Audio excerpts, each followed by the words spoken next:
Hi friends, அஸ்ஸலாமு அலைக்கும். இன்னைக்கு நான் வெஜிடேரியன் ஸ்டைலில் ஒரு வெஜிடேரியன் ரெசிபி பார்த்துடலாமா?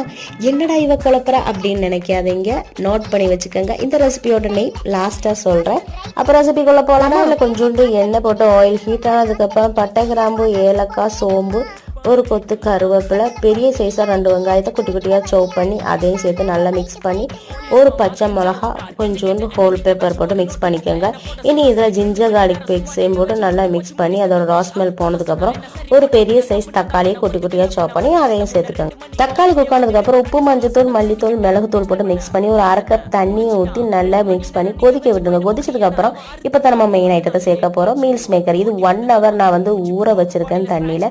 அதை நல்லா பிழிஞ்சு இது கூட போட்டு நல்லா மிக்ஸ் பண்ணி மூடி போட்டு ஒரு 10 நிமிஷம் குக் பண்ணுங்க. எல்லாம் நல்லா மிக்ஸ் ஆகி திக்காய் வந்ததுக்கு அப்புறம் கொஞ்சம் மல்லி இலையும் போட்டு சர்வ் பண்ணா நம்மளோட ரெசிபி ரெடி. நம்மளோட recipe name vegetarian pepper fry. கண்டிப்பா ரெசிபி ட்ரை பண்ணி பாருங்க. பாய்.